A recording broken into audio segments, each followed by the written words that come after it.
ሰላም ክቡራትን ፍትዋትን ተመልከትና ንለምውን ከም ትልሙድ ብሓድሽን እዋናውን ኣገራምን ዝኾነ ሓበሬታ ሒዝና ናባኹም ኣቢልና ኣለና ናይሎም ዛዕባና ዝኸውን ብዛዕባ ጉዳይ ሮዳስ ሚዛን ክኸውን ማለት እዩ ኣብዚ ሕዚ ሰዓት ሚዛን ተስፋይ ዝወልዳ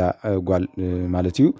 ሮዳስ ሚዛን ዝተባህለት ኣርቲስት ከምውን ኣብ ዝተፈላለዩ ናይ ሞዴል ስራሕትታት እንዳነጠፈት ትርከብ ሓፍትና ሮዳስ ማለት እዩ ኣብዚ ሕዚ ሰዓት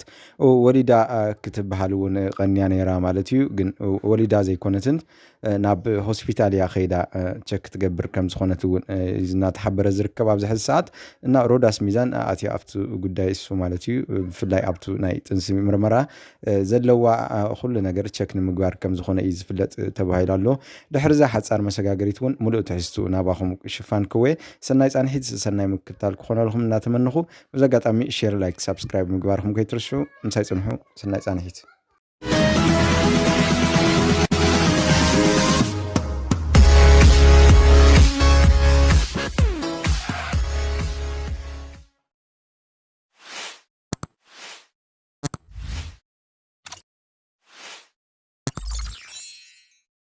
እሞ ኣብቲ ምእታይ ከምቲ ዝበልኩኩም ማለት እዩ ክቡራት ተኸታተልቲ ሓፍትና ሮዳስ ሚዛን ኣብዚ ሕዚ ሰዓት ኣብ ሆስፒታል ኣትያ ንብዙሕ ሰዓታት እውን ፀኒሓ ነይራ እያ ዝተፈላለዩ ናይ ቤተሰብ ኣብ ቀረባ ዝርከብ ሰባት ማለት እዩ ኣብዚ ዝጠየቕናሉ ኢሎምና ነይሮም ማለት እዩ ሕዚ ግን ኣብቲ ዘላቱ ኩነታት እውን ቸክ ንምግባር ብፍላይ ድማ እቲ ፅንሲ ንክንደይ መዓልቲ እዩ ዝንቀሳቀስ ዘሎ ወይ ኣብ ክንደይ መዓልቲ እዩ ዝንቀሳቀስ ዘሎ ንዝብል እያ ቸክ ትገብር ኸይዳ ነይራ ማለት እዩ ከምኡ እውን ብፍላይ ሮዳስ ሚዛን ከምቲ ንፈልጣ ኣብ ዝተፈላለዩ ናይ ቲክቶክ ቪድዮታት እውን ናፍቲ እንዳበለት ቀረፃ ትቀረፅ ሓፍትና ማለት እዩ ኣብዚ ሕዚ ሰዓት ኣብ ቀረፃ ሰዓት እዩ ዝኾነ ስምዒት ተሰሚዕኒ ኢላ ከፍ ዝበለትሉ ኣብ ሓደ ተኽሊ ማለት እዩ ንእሽተይ ንኣስታት 10-20 ደቂቃ ዝኸውን ማለት እዩ ሸልቁ ሰዲድለይ ክትብል እያ ንሓቢራ ማለት እዩ ድሓር ከብዳ ይሕማ ከም ዘሎ ከምዚ ቁርፀት ዝዓይነቱ ይሕመን ከም ዘሎ ክትብል እያ ነዞም ኣሕዋታ ተናጊራቶም ማለት እዩ ኣብ ጎድናን ዝነበሩ ኣብቲ ቀረፃ ሰዓት ማለት እዩ ድሓር እቲ ፅንሲ እውን እናደፈአ ስለዝኾነ ማለት ናብ መውላዳ ገፅ ስለዝኾነት እውን ኣብዘይ መዓልቱ ድማ ክመፀኒ ኮይኑ ዝብል ጥርጣረ ሕዲራ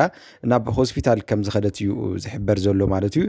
እዛ ሮዳስ ሓፍትና ማለት እዩ ሮዳስ ሚዛን ዝተባህለት ብፍላይ ድማ ከምቲ ንፈልጣ ዓዳን ከምኡውን ዘለዋ ናይ ባህሊ ክተፋልጥ ማለት እዩ እቲ ትውፍታ ማለት እዩ ናይቲ ትግራይን ከምኡውን ናይ ኤርትራን ዘሎ ባህሊ ክተፋልጥ ላዕልን ታሕትን እትብል ከምኡውን ኣብ ሶሻል ሚድያ ብፍላይ ድማ ምስ ሚኪ ሓበሻ ዝተባህለ ጥብቕ ዝበለ ርክብ ነይርዎም ማለት እዩ ኣብ ምጅማር ቲክቶክ ብፍላይ ኣብዚ ዕፅዋን ክባን ወይ ኣብዚ ጦርነት ሰዓት ኢትዮ ኤርትራ ከምኡውን ትግራይ ምስ ኤርትራ ዓርስ በዓርስኻ ዝነበረ ሕድሕድ ኩናት ማለት እዩ ኣብዚ ዝሓለፈ 2-3 ዓመታት ኣብኡ ብፍላይ ምስቲ ሚኪ ሓበሻ ዝተባህለ ገዛ እውን ዝተፈላለዩ ናይ ፍቕሪ ዘይኮነስ ስለ ዓዶም እሱውን ዲያስፖራ ኮይኑ ኣብዚ ፀንሐሉ ሰዓት ስለ ዓዱ ስለ ዓውዱ ከፋልጥ ፀኒሑ ማለት እዩ ሚኪ ሓበሻ ድሓር ግን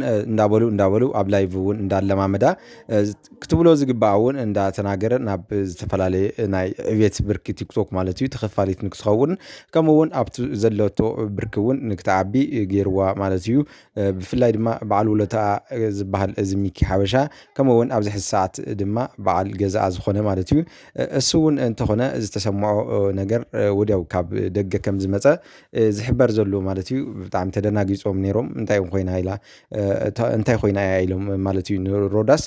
ንሳ ግን ዝኾነቶ ነገር ኣየለን ማለት እዩ ማለት ናብ ውልዶ ገለ ዝበፅሕ መዓልቲ ኣይኮነን ገና ከም ዝኾነ ሓቢሮምና ነይሮም ማለት እዩ እሳ ከዓ ምስቶም ሓኻይም ንእሽተይ ናይ ምስሓብ ወይ ድማ ናይ ምክርኻር ኩነታት እውን ገጢሙ ነይሩ ክትብል እያ ማለት እዩ ንኣዲኣ እንዳነገረታ ፀኒሓ እንታይ እዩ እቲ ቃንዛ ምስ ተሰማዓ ንሳ እውን ክወልድ ግዲ ማለት ኣብ 9 ዝውለዱ ቆልዑ ኣለዉ ማለት እዩ ኣብ ዝተፈለየ ድማ ኣብ 7 ዝውለዱ እውን ኣለዎ ማለት እዩ ሓደ ህፃውንቲ ከምኡ ዓይነት ኣጋጣሚ ዶ ይኸውን ብዝብል ይመስለኒ ሮዳስ ሚዛን ኸይዳ ክትከራኸር ፀኒሓ ገና ከም ዝኾነ መዓልታ እውን ነጊሮማ ንሳ እውን እንተኾነት ነጊራቶም ማለት እዩ ዝቐፀለ እዩ ድማ ንሳ እውን ዝተፈለየ ነገር መፂዋ ከይኸውን ዝጠርጠረት ካሊእ ድማ ኣቦኣ ሚዛን ተስፋይ ድማ ብጣዕሚ ተበሳጭኡ ነይሩ ማለት እዩ ብጣዕሚ ተደናጊፁ ነይሩ ምክንያቱ እቶም ምስቶም ሓኻይም እውን ክከራኸሩ ስለ ዝበዕሉ እቲ ዘሎ ጉዳይ ናብ ካሊእ ከየምርሕ ከዘሓል እውን ዝተፈለየ ሰብ ስለ ዘይነበረ ማለት እዩ ብፍላይ ክከራኸሩ እዮም ፀኒሖም ማለት እዩ ድሓር ግን ኣብቲ ሆስፒታል ዝነበረ ማለት እዩ ኣብቶም ዓበይቲ ሆስፒታል ብዙሕ ነገር ተፈጢሩ እዩ ማለት እዩ ኣብቲ ውሽጢ ንቐፃሊ እውን ኣብ ካሊእ ቪድዮ እንታይ ከም ዝተፈጠረ ክነግረኩም እየ ሕዚኡ ግን ሒዘዮ ዝፀናሕክዎ እውን ሓበሬታ ብዛዕባ ምውላዳን ዘይምውላዳን ዝብል ስለ ዝኾነ እውን ንሎማዓንቲ እዚ ሒዘልኩም ቀሪበ ዘለኹ ብፍላይ ሮዳስ ሚዛን ድማ ኣብቲ ዘለዋ ናብ ተፈናቐልቲ ማለት እዩ ምዕራብ ትግራይ ዝኾኑ ከይዳ ኣብ ዝነበረትሉ ሰዓት እውን ዝተፈላለዩ ሕማም ተሰሚዕዋ ከም ዝነበረ ከብደይ ይሕመን ዶ ኢላ እውን ናብ ሆስፒታል ከይዳ ድሓር ግን ምንም ነገር ኣይብልክንን ምስ በልዋ ዕርፍ ዝበለትሉ ሰዓት ነይሩ ማለት እዩ ናብ ገዛኣ ተመሊሳ ንሕዚ ድማ ንኻልኣይ ግዜ እዩ ወሊዳ ክትኸውን ተባሂላ ተሓምያ እንዳተወግዐላ እውን ቀኒዩ ነይሩ ብፍላይ ኣብዚ ማሕበራዊ ሚድያ እውን ሮዳስ ሚዛን ወሊዳ ድያ እንታይ ኮይና ካብ ሶሻል ሚድያ ጠፊኣ ዝብል እውን ኣይተሰኣነን ማለት እዩ ክቡራት ተኸታተልቲ ከምኡ እውን እንታይ እዩ ኣሎ ኣብ ብፍላይ እቲ ዘለዎም ናይ ገዝኦም ፍቕሪ እውን ብጣዕሚ ላሕሊሑ ቀኒዩ ነይሩ ክበሃል እውን ፀኒሑ ማለት እዩ ኣብ ሮዳስን ኣብ ሚኪ ሓበሻን ዘሎ ንሳቶም ግን ሕርር በሉ ዝዓይነቱ ናብ ዝኾነ ቦታ ከይዶም ቪድዮ ተቐሪፆም እዮም ነቲ ጉዳይ ናብ ተመልከትቶም ኣቕሪቦም ማለት እዩ ምንም ነገር ኣብ ሓዳሮም ከም ዘይተፈጠረ እውን እዮም ኣቕሪቦም ማለት እዩ ክቡራት ተኸታተልቲ ኣድያ እውን እንተኾነት እዛ ጓለይ ክትወልድ ኢላ ግዲ ኢላ ብጣዕሚ እንዳተጨነቐት እንዳፀለየት እያ ነይራ ማለት እዩ ሮዳስና ብፍላይ ድማ ህዝቢ ትግራይ ከም ህዝቢ ትግራይ ማለት እዩ ብጣዕሚ ኣዝዩ ዝፈትዋ ህፃን ካብ ህፃንነታ ጀሚር ካብ 17 ማለት እዩ ካብ ወጣትነታ እስካብ ዘላቶ ናይ መንእሰይነት ዕድመ ማለት እዩ ምስ ሶሻል ሚድያ ወይ ምስ ማሕበራዊ ሚድያ እውን እንዳነጠፈት ብጣዕሚ ብዙሕ ነገር እንዳተሳተፈት መፅያ እያ ብኡ ድማ ልዑል ተቐባልነት ኣብቲ ህዝቢ ረኺባ እያ ማለት እዩ ብፍላይ ኣብ ህዝቢ ኤርትራን ህዝብን ትግራይን ዘሎ ዝተፈለየ ፍቕሪ ክፍጠር ማለት ዝጠንከረ ፍቕሪ ንክፍጠር እውን ዝገበረቶ ብዙሕ ፃዕርታት ናብ ህዝቢ ተቐባልነት ኣርኪቡላ እዩ ማለት እዩ ነዚ እዩ ድማ እቲ ሰብ ሃንቀውታ ዝፅበያ ዘሎ ወይ ድማ ዝኾነቶ ነገር እውን ጭንቀት እውን ናታ ጭንቀት ይጭነቕ ከም ዘሎ እቲ ተመልካቲ እያ ዝፍለጥ በዚ እዩ ማለት እዩ ብፍላይ ድማ እቲ ዘለዋ ብፍላይ ኣብ ሕርሲ ዘሎ ስቃይን ጭንቀትን ድማ ኩለና ተኻፈልቲ ኮይና ኣለና ማለት እዩ በእምሮና ክንደይና እኳ ክንድትናታ ከይንመፅእ ግን ንሕና እውን በእምሮና እንጨናነቕ ከም ዘለና ፅቡቕ ድማ ከሪአና ንደሊ ይብል ማለት እዩ ብፍላይ እቶም ተመልከቲ ናይ ቲክቶክ ማለት እዩ ኣብ ቲክቶክ ድማ ልዕሊ ብዙሕ ኣሽሓትታት ተመልካቲ ዘለዋ 10ታት ኣሽሓቲ ተመልካቲ ኣለዋ ማለት እዩ ብፍላይ እዛ ሓፍትና ድማ ኣብቲ ዘለዋ ናይ ተሳትፎ እቲ ባህሊ ዓዳ